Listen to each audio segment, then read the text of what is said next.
My name is Brian Fisher. The program is Focal Point. The network is AFR Talk, the American Family Radio Talk Network, the most dangerous radio network in all of America. Coming to you live from our remote studio at the Truth for a New Generation Apologetics Conference in Spartanburg, South Carolina, organized by our good friend and fellow talk show host here on AFR Talk, Alex McFarland. And one of the privileges we have of being here live is that some of the guest speakers have an opportunity to drop by and chat with us in studio. And I'm honored to welcome to our remote AFR studio, Focal Point studio, Larry Taunton. Larry is Executive Director of Fixed Point Foundation. You can get more information by going to www.fixed-point.org, fixed-point.org. He's the author of a brand new book called The Grace Effect. I want to talk to him about that. Larry, welcome to Focal Point with Brian Fisher. Great to be with you, Brian. Super to have you with us, Larry. And this is an apologetics conference. Yeah. And I know that's something that you do. I mean, this is what you do, is defend the faith in a lot of different venues. And we want to talk about some of those here in just a second. But before we get into some of the specifics, tell us about The Grace Effect, what the book is about. Yeah, certainly.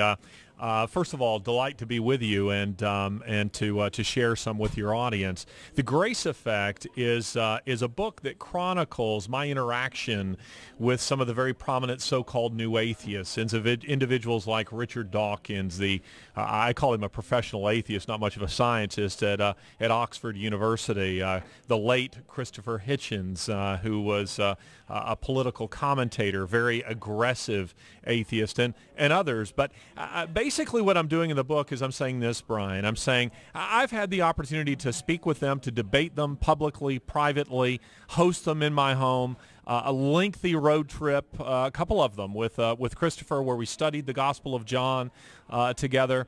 And out of that, I say let's take seriously for a moment what these guys believe. And let's see what it looks like. Let's take it out of the laboratory and see what it looks like in a flesh and blood world.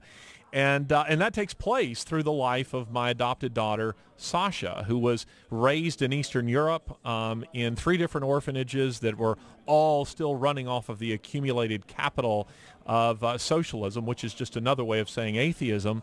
And how did this play out in her life?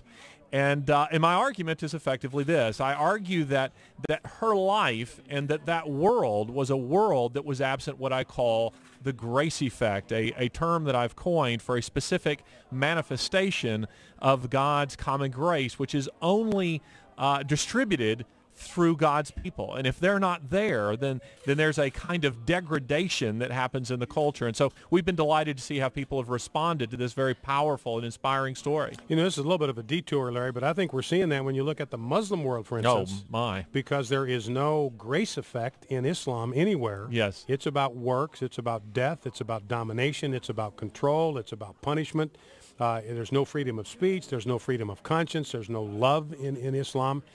And you look at the comparison between Western civilization and what we see without the grace effect in Islamic countries, it's similar to what you're talking about. Yes, yes, I think so, because just as you've pointed out, whether it's atheism or whether it's Islam, when Islam is taken very seriously, not all Muslims do, but in certainly the Islamic states that we would speak of, they would take it more seriously, and that there's a real absence of grace. It's an application of law. But yet, I would say that the kind of degradation that you find in the Muslim world isn't even close to what we saw between 1917 and 91 in the old Soviet Union, because at least the Muslims do believe that man is an object of special creation. The socialist world didn't believe that. And what is amazing to me, Brian, is that we are now starting to repeat that error. I mean, we're inching ever closer to a worldview that says that man is just another animal. Well, you know, and this is an amazing thing to me, Larry, and I want to have you talk about this just for a second, because you know, the common knock on the church is all of the people that died in the name of Christ, all the people that the church put to death, all the people that died in the Crusades and all that kind of thing. And that's held up as evidence of just what a dark, dangerous sheer nonsense, religion but that Christianity is. Well, but then you look at the death toll, the sheer number of dead bodies that have piled up under totalitarian communism and socialist governments, there's no comparison. Well, you're absolutely right, Brian. I mean, let us just suppose we just went with the data, and it's just going to be body count versus body count. The 20th century was an experiment in secular governance that saw the deaths of no less, by conservative estimates, 100 million people. Now, that's more than all religious wars from all previous centuries combined. So we're not even close here, and yet we want to pretend that religion is the source of all evil. I mean, it's absurd. And that's just in one century. That's just one century. We think of all of human history, more deaths under totalitarianism and atheism in the 20th century than the rest of history combined. And one of the things that's going on right now, you have the Freedom from Religion Foundation, ACLU, Americans United for Separation of Church and State, and they really want to move America back to a godless form of public policy where God is not acknowledged, he's not taken into consideration, and the United States becomes an officially secular and, from a public policy standpoint, a godless state. And your point is, we go down that road, we're going to wind up where Communist China did, where Stalinist Russia wound up. Well, yes. I mean, listen, I think that guys like Dawkins and Hitchens and many others like them, these are people who sincerely believe that it would be a better world. These are people, it seems like they spent too much time under the black light listening to John Lennon's Imagine. I mean, they really think that somehow it would be a better world. Their historical naivete is startling. Just a cursory reflection upon the 20th century, but not even there. Let's just look at the French Revolution. What happened in the French Revolution? Well, they sought the annihilation of religious belief, and they went from one bad government to the reign of terror. And they discovered that it didn't work. People needed to believe in something beyond themselves. Otherwise, you saw the complete annihilation of public morality. Well, and that was the thing that struck de Tocqueville, because he was a Frenchman. And he grew up in a culture where religion and politics were sort of the antithesis of each other, where the whole purpose of the French Revolution in part was to destroy the influence of the church in French culture.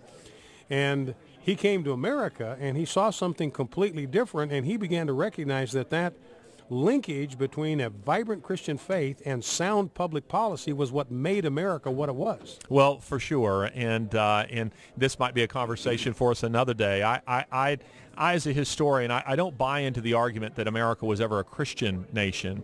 That said, America is a nation that has been heavily influenced by what I call the grace effect, the presence of Christians in the culture. Unfortunately, there was also a strong Enlightenment influence, and I think we're now seeing some of the cracks in that foundation as it's been played out centuries down the road. But this is a country that has been incredibly blessed by Christian belief, and now we're actively seeking to annihilate it. Well, Larry, I'm going to have you back on because we are out of time and didn't even have an opportunity to talk about your interactions with Christopher Hitchens and with Richard Dawkins. So you promise me we can bring you on next week and get you back on to talk about Sounds your book. Terrific. And I really want to talk about, because I just have a reaction to the movie Expelled that Richard Dawkins was in, kind of the climactic moment of that movie. It just blew me away. I just laughed out loud at the stupidity of what I was hearing from a guy that's supposed to be the panspermia. Yeah, sperm in a spaceship.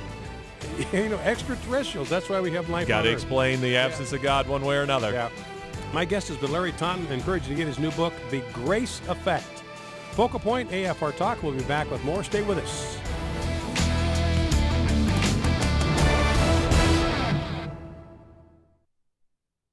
Here's Twyla Brace, president of CCHF, with today's Health Freedom Minute. As the election moves forward, beware of tall tales. You may recall that a speaker at the Democratic National Convention said Medicare under the Romney-Ryan plan would cost seniors $6,400 more each year.